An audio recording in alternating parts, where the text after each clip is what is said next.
Hello, welcome to my channel. Today we're looking into the disappearance of Aletha Jo Williams.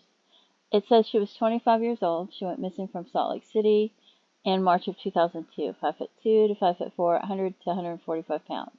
And the Charlie Project says she could have went missing as early as November 2001. I'm not sure if it's accurate or if it's true, but that's what it says.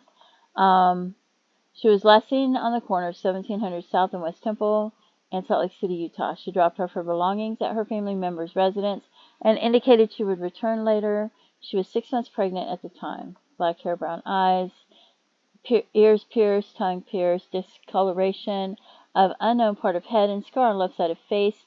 The name Sean tattooed on her forearm, right wrist. Okay. And here's an image of her. And here's the Charlie Project. And I don't know what's true and what's not true. I just read it. So let's see what this says. And I just skimmed through it. You can pause it and read it all if you want to. Talks about her dropping things off, never seen again. The later information indicating she might have disappeared as early as November 2001. Left behind a young son. She was involved with drugs at the time of her disappearance. Has a criminal history with felony convictions for drug offenses, stolen property, and it wasn't uncommon for her to drop out of sight for short time periods. Never been out of touch with her family for this long before. In 2014, authorities reopened Williams' case and conducted searches of several locations, including the Jordan River and another body of water. They stated some people had recently come forward with new information, and they believed Williams was murdered. In March 2014, Ricky Lee Vincent was charged with felony obstruction of justice in connection with her case. A photo of Ricky is posted with his case summary. Authorities stated that they didn't believe he was actually involved in Williams' disappearance, but he was a known acquaintance of their suspect. The obstruction charge against Ricky was later dropped. In July 2021, Michael Vincent was killed in a domestic violence incident in Magna, Utah. Only after his death did it come out in the media that Michael, who is Ricky's brother, was suspected in Williams' case. Michael knew Williams because his first wife, Wendy, was one of Williams' best friends. He had a criminal history for assault, domestic violence, and drug-related offenses. Michael's daughter said she saw her father covered in blood on the day of Williams' disappearance, and he told her that he had killed a black female. He had allegedly cut off the woman's fingertips after her death to get rid of the evidence.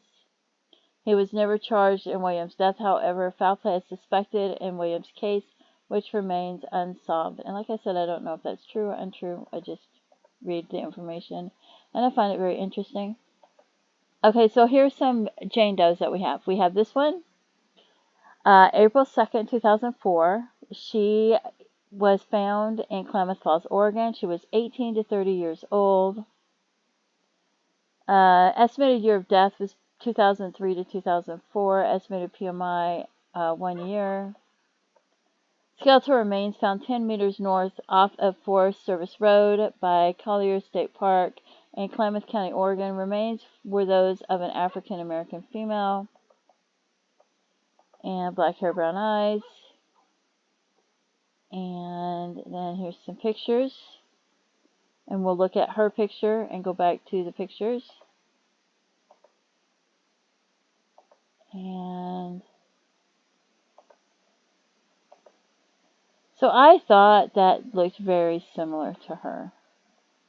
So that was the one that I thought, when I saw that one, I thought, well, I wonder if that's her. Even though it says estimated year of death 2003 to 2004. And I'm not sure if it has the height and weight. I don't think it does. Just says 18 to 30 years old, and I don't, no height, no weight. They couldn't estimate it, but that's the one that I thought looked really similar to her. So I put that one first, and this is the distance between from where she went missing to where that body was found. So that's 10 hours. That's a long, 10 to 11 and a half hours. That's a long drive, okay? And I didn't see anything closer, and I would have expected if her remains were found that they would have been closer. So, and here's another Jane Doe, unidentified female, found in Hallandale, California. Estimated year of death 2000 to 2002. 5'2", cannot estimate, estimated 5'2". So she was found skeletonized mummified remains in an open desert area of a remote community west of Barstow, California on September 5, 2002. Death is estimated to have occurred as recently as 2 months prior and as early as 2000, 2.5 years prior. She's young, probably between the ages of 15 and 22, with reddish brown hair, and her statue was estimated to be, and I can't read that, so her race is undetermined. There appeared to be a mixture of characteristics. She had at least one pregnancy and wore braces.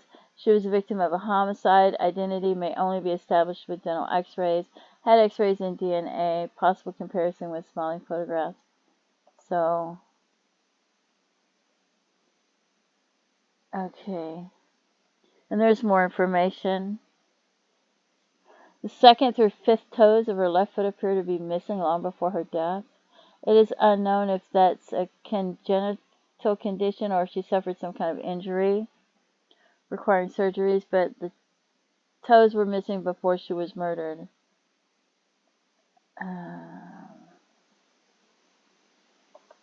Wow. I wonder what happened. Okay, and then we have this are the images, and we'll look at her image. And there's that image. And then this is the distance between that, which is also a long distance, 9.5 hours, 8.5 hours. Okay, so then we go here. This Jane Doe, she was found in Little Creek, California, 30 to 50 years old, 5'4". Estimated PMI 6 months, estimated year of death 2002 to 2004.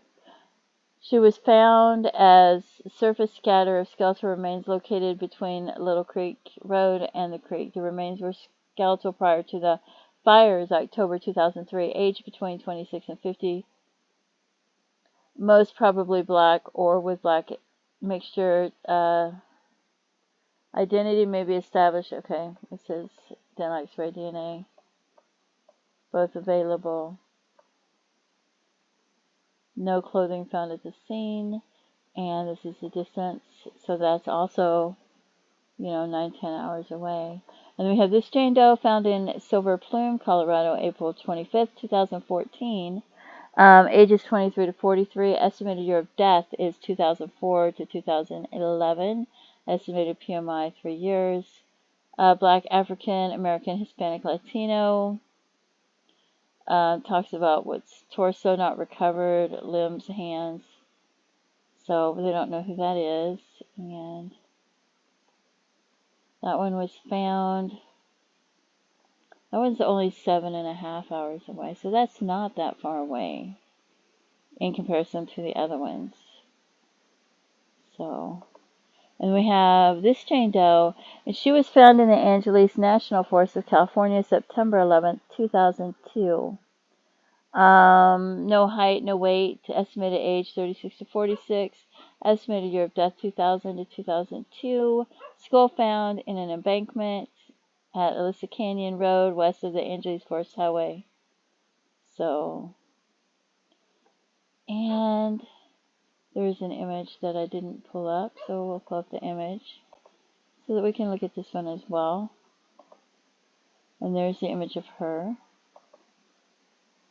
Well, it's not the image of her, it's a likeness or similarity of that they do of what she may have looked like. So, and there's the distance that one was. It's also a long distance away. So, and that's the Jane Does that I found. And I don't know if any of those remains could be her or not. If you have any information, I really believe that somebody out there has more information, because if he was telling this information to some people, I would imagine he told information to other people. So if you have any information about what happened to Aletha Jo Williams, please come forward and let authorities know, even if you told them years ago, or if you were afraid to come forward, or if you feel it's hearsay, or if you're not sure if it's true, just let them know and let them decide what they, let them figure that out for themselves. Let the authorities figure it out. And here is the contact information for you if you need a phone number to call. And thank you so much for tuning in. Don't forget to pray for her loved ones and her family, as well as these Jane Does. If you know who any of these Jane Does are, please come forward and let authorities know that as well. And don't forget to pray for their loved ones and families as well, because these are all families that don't know what happened to their loved ones and don't have closures. And it would be wonderful. It would be better if they had closure and they could at least scatter their ashes. It wouldn't be wonderful, but it would be so much better than never knowing what happened. So if you have any information, please come forward and feel free to leave comments and have a blessed day. Bye-bye.